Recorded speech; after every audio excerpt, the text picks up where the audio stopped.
दोस्तों, इशिता के सामने सदगुल निकला घर से, क्योंकि सदगुल को पता चल चुका है कि मैं इशिता का असली पति नहीं हूँ। जिसकी वजह से वह चुप हो जाते हैं और कहते हैं कि अब मैं क्या ही बताऊँ जो तुम लोगों को समझ में नहीं आ रहा है।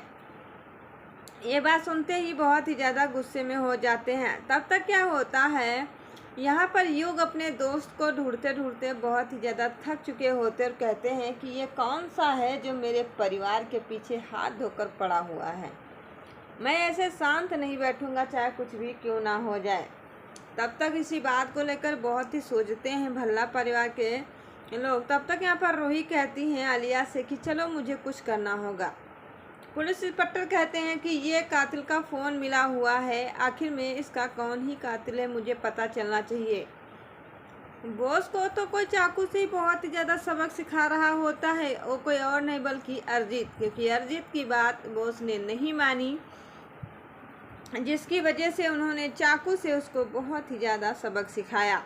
तब तक आलिया, युग, साथ में रूही, करण, चारों लोग उधर से टहलते हुए आ रहे होते हैं और देखते हैं बॉस की डेड बॉडी, जिसे देखकर पुलिस इंस्पेक्टर भी आ जाते हैं और कहते हैं कि पुलिस इंस्पेक्टर तुम क्या कहना चाहते हो बताइएगा। जिसे कहते हैं कि लो, मैंने जो चाहा वो हो चुका है। इस बात को लेकर वो देखते हैं और उनको बहुत ही ज़्यादा सबक सिखाने में मदद मिलती है। कहने लगते हैं कि चलो इस डेड बॉडी को जल्दी से हॉस्पिटल के अंदर ले जाया जाए। आखिर में पुलिस इंस्पेक्टर आते हैं और उसे डेड बॉडी को उठाते हैं और फिर वहां से ले जाने के बाद बहुत ही ज़्यादा उनको गुस्सा आ जाता है। पुलिस इंस्पेक्टर कहते हैं कि मैं एक एक को ढूंढ निकालूंगा, आखिर में कौन है। युग और करण से पुलिस इंस्पेक्टर पूछते हैं कि इसका कातिल तुम हो या कोई और है। कहने लगते हैं मैं तो क्या अभी अभी देखा हुआ हूँ, मुझे नहीं पता कि आखिर में कौन है। यही बात सुनकर आलिया उस हॉस्पिटल में पूछताछ करती, कहती हाँ बॉस आया हुआ है।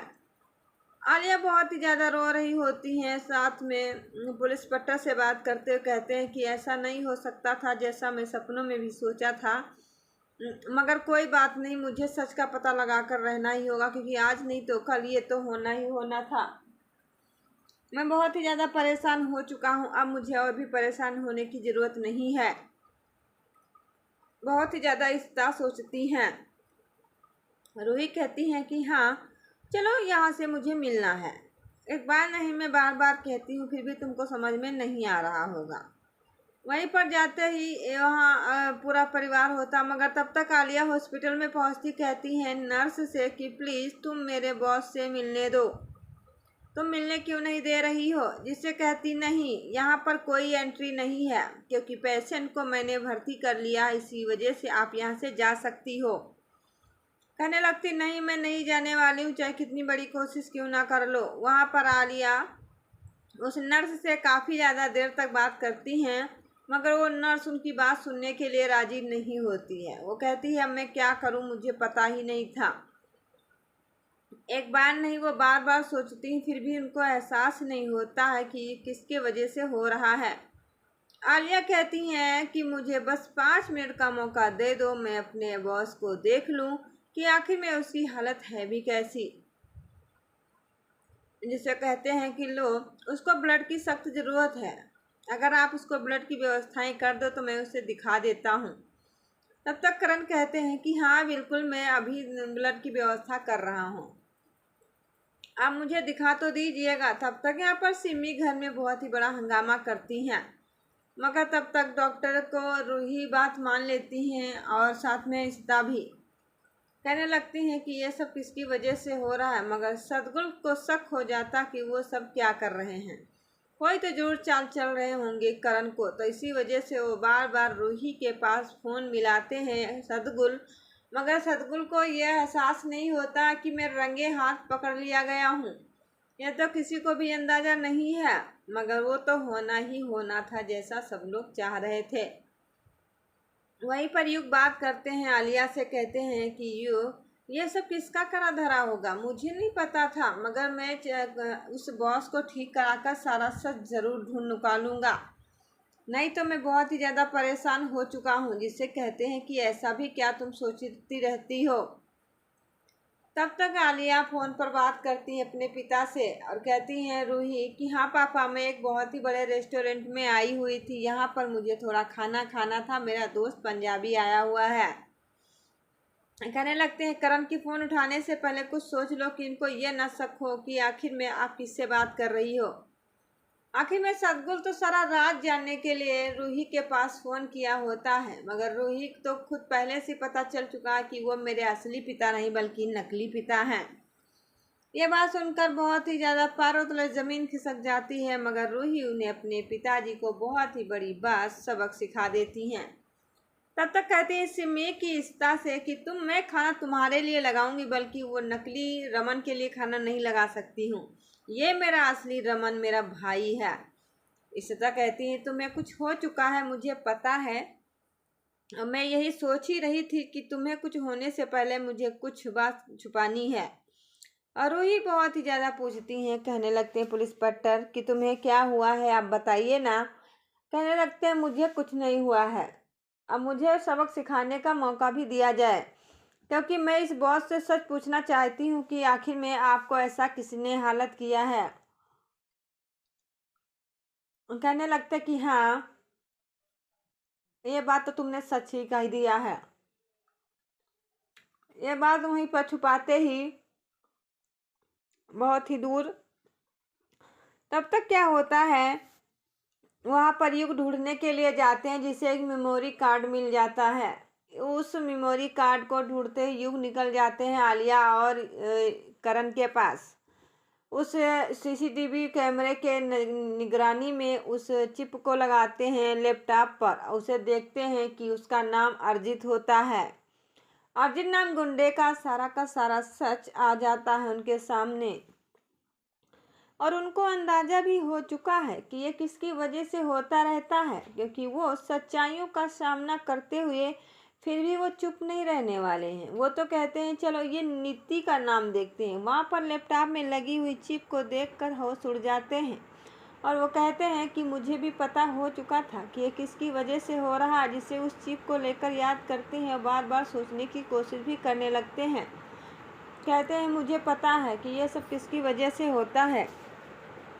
इशिता वहीं पर छुपाकर बातों को एहसास जगा रही होती कहती हैं कि तुम इस के बारे में क्या ही जानना चाहते हो। तब तक पुलिस इंस्पेक्टर के सामने आती है, मगर जब वहाँ पर लैपटॉप में देखते हैं नीति की फ़ोटो, जिससे कहते हैं करण कि हमें लगता है कि वो अर्जित का ही चाल है जो इस बॉस को इतना सबक सिखाया है।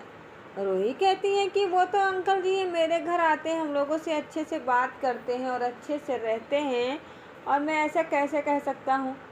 कहने लगते हैं नहीं, मुझे पता है कि कुछ तो ज़रूर चाल है। आज मैं उसे उस लैपटॉप में चिप को देखा कर युग फ़ोन पर बात करते हैं, सारा डिटेल पूछते रहते हैं और कहते हैं कि डिटेल पूछने से पहले मुझे सारा का सारा मौका मिल चुका है, अब मैं छोड़ने वाला नहीं हूँ। वही बात अंदाज़ा लगाकर वहीं पर चुप हो जाते हैं पूरा परिवार। फिर भी उनको अच्छा नहीं लगता है।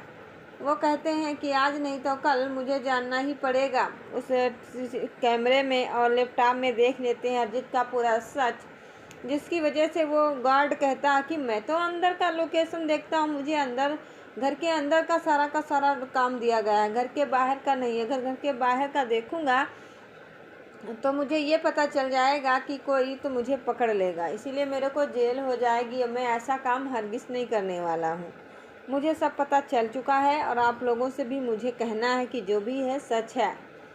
यही बात सुनते ही बहुत ही दूर चली जाती हैं, मगर फिर भी सीता कहती है कि अब ये क्या हुआ। मगर सदगुल रंगे हाथ पकड़ लिए जाते हैं और सिमी उन्हें बचा भी नहीं पाती हैं, क्योंकि कहते हैं पुलिस इंस्पेक्टर की सदगुल आज से तुम्हारा भला परिवार से काम खत्म, क्योंकि तुम सदगुल हो बल्कि इशिता के असली पति रमन नहीं हो, रमन उनका असली रमन है और मैं आज आपको बता रही हूँ। इशिता बहुत ही गुस्से में होती हैं और सदगुल अपने ही बेटी नीति को गले से लगाकर सच्चाई जानना चाहते हैं, मगर रूही कहती ड्रामा ख़त्म करो, मैं आपके बारे में सब कुछ जान चुकी हूँ। वहीं पर भल्ला परिवार के होश उड़ जाते हैं जब उनको पता चलता है पूरा सच। सदगुल ही सदगुल है बल्कि रमन असली उनका पति है।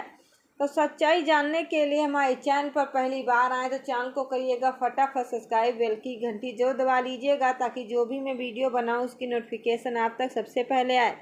तो मैं मिलते नई वीडियो के साथ, तब के लिए दोस्तों धन्यवाद, bye bye, tata and take care. Hello guys, welcome back to my new blog. कैसे हो? आई होप आप लोग अच्छे होंगे। फिलहाल मैं भी बहुत ही अच्छी हूँ।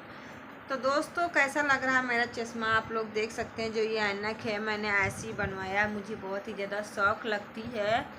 तो दोस्तों आप लोग कमेंट में बताइएगा कि ये चश्मा का जो आकार है वो काफ़ी ज़्यादा बड़ा है या फिर छोटा है। तो आप लोग इस वीडियो के माध्यम से बता सकते हैं। तो आप लोगों को कैसा लग रहा है? आई होप वीडियो अच्छी लगी होगी। तो चैनल को सब्सक्राइब करें, लाइक करें, शेयर करें ताकि जो भी मैं वीडियो बनाती हूँ आप लोगों तक बहुत ही जल्द पहुँचे। और आप लोग दुआ करिए कि जैसा भी वीडियो बनाऊँ अच्छा लगे और जल्द भर भर के कमेंट करें और मेरे चैनल को लाइक करें, शेयर करें, सब्सक्राइब करें ताकि इसे न्यू से न्यू वीडियो में आप तक